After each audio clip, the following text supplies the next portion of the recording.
Hello and welcome to Alive and Composing, the wonderful world of innova with DuoJalal. Please state DuoJalal's name for the record. DuoJalal. And what does that mean? You on the right there. Yousif, what's your name? My name is Yousif Sheronick. And what does DuoJalal mean when it's at home? Well, Jalal is from the poet, the 13th century poet Jalal ad-Din Rumi. So he is our namesake because he brought together so many aspects, so many different religions and cultures and brought them all together into one space, and we feel we do the same thing with our music. And Duo Rumi was already taken, yeah? Yeah, I think so. Oh, and the one who hasn't spoken yet, Kathryn, what's your name? Kathryn Lockwood. And what instrument do you play? Is it one of those on the shelf behind you? No, I play viola. Okay, so percussion and viola. And of course, the missing threesome in this element would be a banjo, the three most disrespected and underappreciated instruments ever. We're going to get we'll get our 3-year-old daughter to play the banjo, so she feels, common with the two of us. Yes. Perfect, and then you can generate new repertoire, as we'll be getting into shortly, for that wonderful combination. Okay, so you are life partners and musical partners. Which one came first? Well, we definitely were married first, and when we met, I was in a string quartet that played strictly classical music, and he's in a percussion quartet, and we never imagined playing together. And someone offered to write us a piece of music, and we really had fun with that. And a couple of years after we played that, we're like, we should do that again. So we went to the task of commissioning and arranging pieces and digging around for stuff that appealed to us, and we've been playing now together seriously as a duo for about 3 or 4 years. So it's been really fun. Now, has it been an uphill battle? I mean, you're performers primarily. Do you consider yourselves also composer, improvisers? So was there already some common ground between you, musically speaking? We definitely had to get on the composing bandwagon. We asked a lot of our friends to begin with to get some pieces to us that we could arrange, and then we also started commissioning. There's not a lot of rep for what we do. I'm really steeped into the world music. I'm kind of known as a hand drummer, and so I really try to bring these world elements into the classical world, the contemporary classical world. And for me, this style of playing and getting away from strictly classical, strictly Beethoven and Brahms and whatnot, has been really fantastic for me on a personal growth. I feel like I can expand the way I play the viola and really experiment and explore, and I find it extremely exciting. And the nice thing about having a viola and percussion duo is that I get to have the melody. In a string quartet, which is my other life, I play the harmony, which I love too, but I love having this balance, and so it's been really a wonderful journey for us. Has that been a difficult concept to convey to composers that you're commissioning? Do they have to learn a whole new world of misfit instruments and find jigsaw patterns to make their kind of music work for you?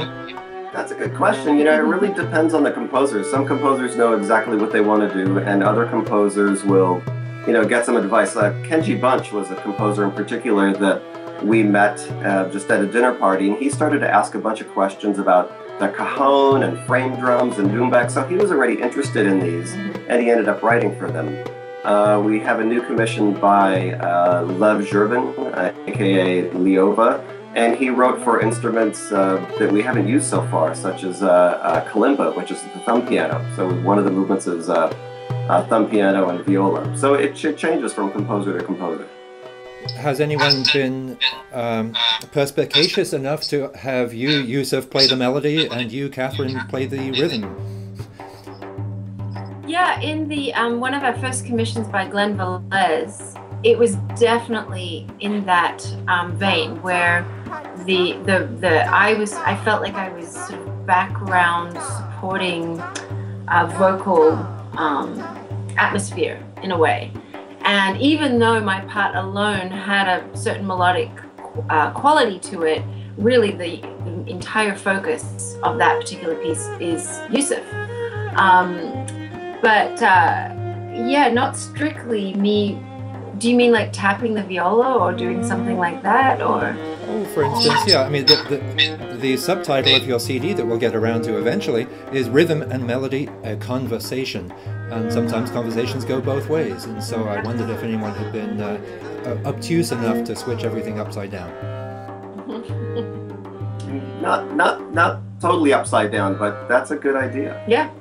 Are there boundaries that you've run up against that you would like to break one day, or are resisting, like working with electronics or theatre or physicality, or is this pretty much a concert experience so far, or what do you think? No, we think everything is inclusive. We're open to anything at this point. And we're starting a multimedia collaboration where we're going to put some roomy poetry and some artwork and music all together. So we're definitely into it, and we work with some dancers. We love working across genres, absolutely.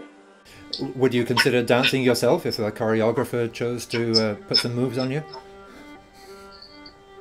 Definitely. I mean, did you say dancing yourself? Yeah, I mean, as both of your instruments are very physical to play and interesting to watch, and you know the body is already kind of suggestively involved, and I wonder how much that can be pushed, especially in this day and age of multimedia kind of corporeality. Yeah, we did a dance project a couple of years ago where I did a duo with a female dancer, and we were crossing the stage and doing all sorts of things together. She was doing obviously much more elaborate stage work than I was, and then the same with Yousif. So yeah, we definitely love that sort of stuff and want to do more of that. And the next step will be for us as a duo playing with dancers and moving around the stage. We didn't get that far yet, but that's definitely a good goal.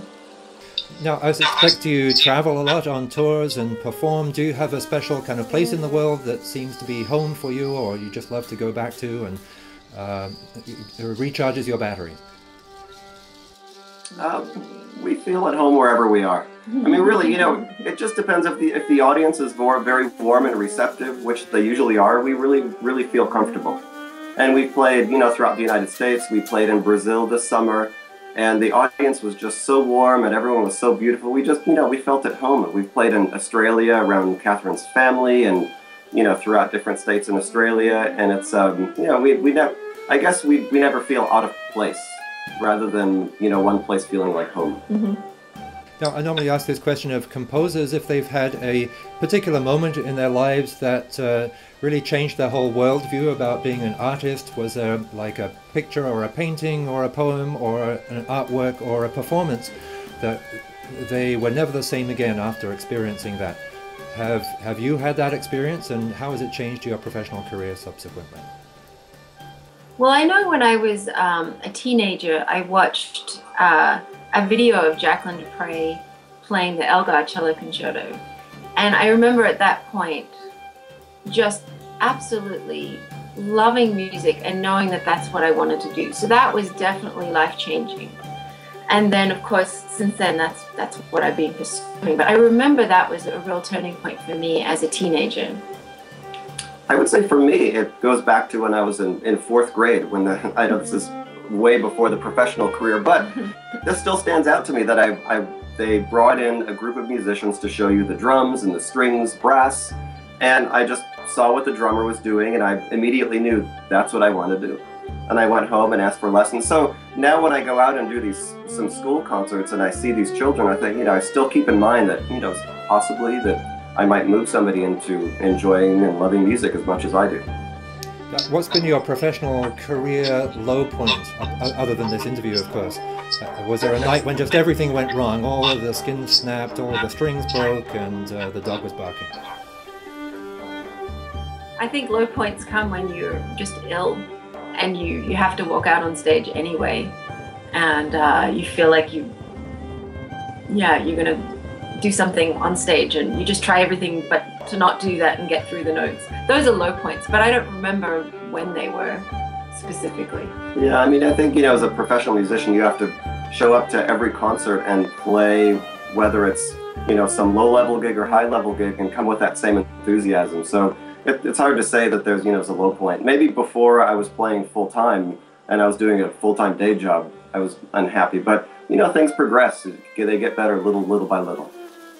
What have you learned from your mentors that you would like to pass on to your students or the next generation? Any pearls of wisdom? I think just to go for it and to believe in yourself, really. I mean, if you want to do something, there'll be somewhere for you to do it, and there'll be a place in this world. I think students really struggle with the idea that they're not going to make it, and they don't have any confidence because they haven't tried. So you just have to go for it. If they feel passionately, just stay open to all possibilities. Absolutely. I say, you know, do what you love to do, and then try to put that out there and perform that. I use myself as an example that, you know, I studied jazz and I love jazz, and I studied classical music, and I played in a rock band, and I ended up becoming, you know, a classical musician, but really a hand drum specialist. But with these hand drums, I can go back in and I play in the rock band and I play in the chamber music ensemble. So find what you really love to do, and I think you can spread that wealth to enjoy the different aspects and different genres. So don't be afraid. Just try something different and try what's in your heart, and it's going to work out. You just mentioned a variety of kind of educational methods there, from learning in a rock band and just kind of absorbing stuff, or maybe being an apprentice to other musicians, or being conservatory trained. Is there a particular method that you recommend, either appropriate to the person or to the instrument, or is it good to have all of those kinds of experiences? I think it's great to have all experiences. I wouldn't, you have to take it personally. Whatever moves you, go for it. But I think, you know, it's, for me as a percussionist, it's good to learn a little bit of improvisation. It's good to learn some world music. And you can definitely go through college as a percussionist and really only study the classical music scene and not even learn how to groove. You can come out of 4 years of college and be able to play your excerpts. But I think it's extremely important as a percussionist to learn how to improvise at least a little bit, and learn how to groove and to, you know, put some more of the world aspects together. And, you know, a lot of the colleges are starting to do this. Before the, you know, people wanted to bring in world music into a college, and it was a steel band, which is, you know, pretty close to what a murmur would be. There's notes on the page and you hit that right note, but it's very different if you're playing West African music or if you're playing Middle Eastern music, learning some of the South Indian rhythmic principles. Those I find extremely valuable. And how does this relate to the composers who write for you? Do many of them come from the notated tradition, or do you get a broad range of people who just work with you kind of directly hands-on as a choreographer might? And does your experience relate to all of those kinds of approaches? You know, as the percussionist, I mean, people usually, the composers know what they're going to write for the viola, but you know, it depends. Like John Patitucci, the bass player, who's a jazz bass player, came in, he knew the melodic material he wanted, and he sketched some stuff down, but really he came down and he sang my parts to me. So he did it vocally, and I played for him, and he found out what worked best. So it was never really written down.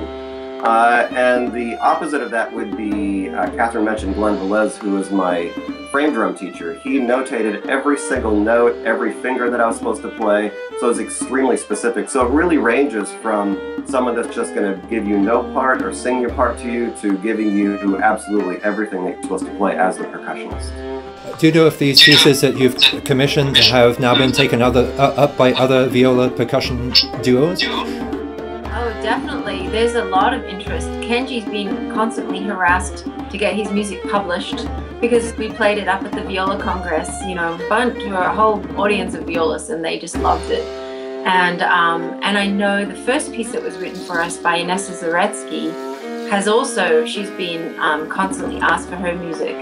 So, and Patitucci's, we've been asked for Patitucci's music. So definitely other duos are out there wanting to do what we're doing, and I had some students at UMass Amherst play one of our pieces once, and that was just lovely to coach.